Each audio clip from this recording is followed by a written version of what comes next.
ಮುದರಂಗಡಿ ಗ್ರಾಮ ಪಂಚಾಯತ್ ವ್ಯಾಪ್ತಿಯ ಸಾಗಮನೆ ಬಳಿ ಕಿರು ಸೇತುವೆ ಇಲ್ಲದೆ ಶಾಲಾ ತೋಡು ದಾಟಲು ಶಾಲಾ ಮಕ್ಕಳು ಪರದಾಟ ಪಡುತ್ತಿದ್ದಾರೆ. ಬೃಹತ್ ಮೊತ್ತದ ಕಾಮಗಾರಿಗಳು ಯಾವುದೇ ಅಭ್ಯಂತರವಿಲ್ಲದೆ ಸ್ಥಳೀಯಾಡಳಿತದಲ್ಲಿ ಅನುಷ್ಠಾನಗೊಳ್ಳುತ್ತದೆ. ಆದರೆ ಕನಿಷ್ಠ ಮೊತ್ತದ ಕಾಮಗಾರಿಗಳು ಸೂಕ್ತ ಸಮಯದಲ್ಲಿ ನಡೆಯದೆ ಸಾರ್ವಜನಿಕರು ತೊಂದರೆ ಅನುಭವಿಸುತ್ತಲೇ ಇರ್ತಾರೆ. ಇದಕ್ಕೆ ಪೂರಕವಾಗಿ ಉಡುಪಿ ಜಿಲ್ಲೆಯ ಕಾಪು ತಾಲೂಕಿನ ಮುದರಂಗಡಿ ಗ್ರಾಮ ಪಂಚಾಯತ್ ವ್ಯಾಪ್ತಿಯ ಸಾಂತೂರು ಸಾಗುಮನೆ ಬಳಿ ಯಾವತ್ತೂ ನಿರ್ಮಿಸಬೇಕಾಗಿದ್ದ ಕಾಲು ಸಂಕ ಕಾಮಗಾರಿ ವಿಳಂಬವೇ ಇದಕ್ಕೆ ಸಾಕ್ಷಿಯಾಗಿದೆ. ಸಾಂತೂರು ಸಾಗುಮನೆಯ ಕೊಳಕೆಮಾರು ಬಳಿ ಮಳೆ ನೀರು ಹರಿದು ಹೋಗುವ ತೋಡಿಗೆ ಕಾಲು ಸಂಕ ನಿರ್ಮಿಸದ ಕಾರಣ ಈ ಭಾಗದ ಶಾಲಾ ಮಕ್ಕಳು ಮತ್ತು ಸ್ಥಳೀಯ ಕೃಷಿಕರು ಕಷ್ಟಕರ ರೀತಿಯಲ್ಲಿ ಎದ್ದು ಬಿದ್ದು ತೋಡು ದಾಟುತ್ತಿದ್ದಾರೆ.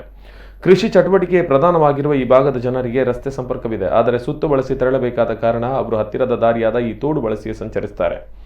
ಮೇ ತಿಂಗಳಿಂದ ಜನವರಿವರೆಗೆ ಈ ತೋಡಿನಲ್ಲಿ ನೀರು ತುಂಬಿರುವುದರಿಂದ ಅವರ ಕಷ್ಟ ಹೇಳುವುದಕ್ಕೆ ಆಗಲ್ಲ. ನೆರೆ ಬಂದರೆ ಮಕ್ಕಳಿಗೆ ಇಲ್ಲಿ ನಡೆದಾಡಲು ಕಷ್ಟ ಆಗುತ್ತೆ. ಇಂತಹ ಸಂದರ್ಭಗಳಲ್ಲಿ ಹೆತ್ತವರೇ ಇಲ್ಲಿಗೆ ಬಂದು ಮಕ್ಕಳನ್ನು ದಾಟಿಸಬೇಕಾಗಿದೆ. ಕೃಷಿಕರೇ ತುಂಬಿರುವ ಈ ಭಾಗದ ಜನರು ಹಾಲು ಕೊಂಡೊಯ್ಯಲು ಇದೇ ಮಾರ್ಗವನ್ನು ಬಳಸ್ತಾರೆ. ಈ ತೋಡನ್ನು ಕನಿಷ್ಠ 25 ಮನೆಗಳವರು ಬಳಸ್ತಾ ಇದ್ದಾರೆ. ಸ್ಥಳೀಯ ಆಡಳಿತ ಇಲ್ಲಿ ಕಾಲು ಸಂಕ ನಿರ್ಮಿಸಲು ಹಲವು ಬಾರಿ ಕ್ರಿಯಾ ಯೋಜನೆ ರೂಪಿಸಿತ್ತು. ಕಡಿಮೆ ಮೊತ್ತದ ಕಾಮಗಾರಿಯಾಗಿದ್ದ ಕಾರಣ ಉದಾಸೀನ ಎದ್ದು ಕಾಣ್ತಾ ಇದೆ. ಈ ಬಾರಿಯೂ ಇಲ್ಲೇ ಕಾಲು ಸಂಕ ನಿರ್ಮಾಣಕ್ಕೆ ಅನುದಾನ ಜೋಡಿಸಲಾಗಿದೆ. ಆದರೆ ಕಾಮಗಾರಿ ನಡೆದಿಲ್ಲ. ಮತ್ತೆ ಮಳೆಗಾಲ ಮುಗಿಯುವವರೆಗೂ ಕಾಯಬೇಕಾಗಿದೆ.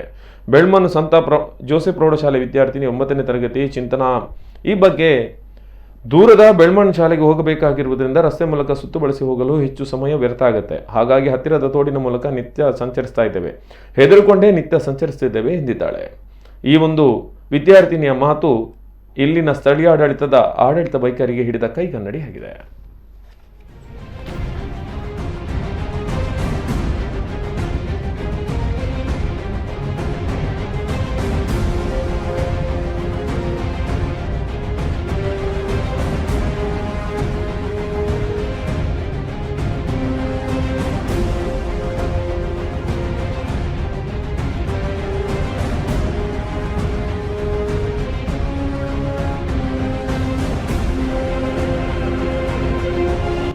ನಮಗೆ ಇಲ್ಲಿಂದ ನಡ್ಕೊಂಡು ಬರಲಿಕ್ಕೆ ತುಂಬ ಕಷ್ಟ ಆಗ್ತದೆ. ಮಳೆ ಎಲ್ಲ ಬರಬೇಕಾದ್ರೆ ಫುಲ್ ನೀರಿರ್ತದೆ. ನಮ್ಮದು ಬುಕ್ಸ್, ನಮ್ಮ ಪ್ಯಾಂಟ್ ಎಲ್ಲ ಚಂಡಿ ಆಗ್ತದೆ. ಮತ್ತು ಸಾಂತೂರು ದೇವಸ್ಥಾನದಿಂದ ಬರಬೇಕಾದ್ರೆ ನಮಗೆ ತುಂಬ ದೂರ ಆಗ್ತದೆ. ಸಾಂತಕೊಪ್ಪಳದಿಂದ ಇಲ್ಲಿ ನಡ್ಕೊಂಡು ಬರಬೇಕು. ಇಲ್ಲಿ ಸಹ ರೋಡ್ ಸರಿ ಇಲ್ಲ ನಮಗೆ ಇಲ್ಲಿಂದ ನಡ್ಕೊಂಡು ಬರಲಿಕ್ಕೆ ತುಂಬ ಕಷ್ಟ ಆಗ್ತದೆ. ಮಳೆ ಎಲ್ಲ ಬರಬೇಕು. ತೋಡು ಸಾಧಾರಣ ಒಂದು 10 ನಾವು ಸಣ್ಣದಿರುವಾಗಿಂದ ಇದೇ ತೋಡು ಉಂಟು. ನಮಗೆ ಹೋಗ್ಲಿಕ್ಕೆ ಬರೀ ತುಂಬ ಕಷ್ಟ ಆಗ್ತದೆ. ಇದರಲ್ಲಿ ನಾವು ಎಷ್ಟು ಸಲ ಪಂಚಾಯತ್ ಹೇಳಿದ್ರು ಸಹ ಇವರು ಮಾಡೋದೇ ಇಲ್ಲ. ಈ ಸಲ 2 ವರ್ಷದಿಂದ ಹೋದ ಸಲ ಮಾಡ್ತಾರೆ ಅಂತ ಹೇಳಿದ್ದಾರೆ. ಈ ಸಲ ಹೋದ ಸಲ ಮಾಡಲೇ ಇಲ್ಲ, ಕೊರೋನಾ ಅಂತ ಹೇಳಿ ಬಂದ್ ಮಾಡಿದ್ರು. ಈ ಸಲ ಮಾಡ್ತಾರೆ ಅಂತ ಹೇಳಿ ಇಷ್ಟರವರೆಗೆ ಹೇಳಿದರು. ಈಗ ಮಳೆ ಬಂದು ನೀರು ಸ್ವಲ್ಪ ಉಂಟು. ಈಗ ಮಾಡಲಿಕ್ಕೆ ಆಗೋದಿಲ್ಲ. ನಾವು ಮಾಡುವಂಥ ಊರಲ್ಲಿ ಹಣ ಯಾರಿಗೆ ವಸೂಲು ಮಾಡಿ ಮಾಡುವಂತ ಹೇಳಿದರೆ ಇಷ್ಟರ ತನಕ ಮಾಡ್ತಾರೆ ಅಂತ ಹೇಳಿದ್ರು. ಈಗ ನಮಗೆ ಸಹ ಮಾಡಲಿಕ್ಕಿಲ್ಲ, ಅವ್ರಿಗೆ ಸಹ ಮಾಡಲಿಕ್ಕಿಲ್ಲ. ಇಲ್ಲಿ ಎಲ್ಲರೂ ಬರುವಾಗ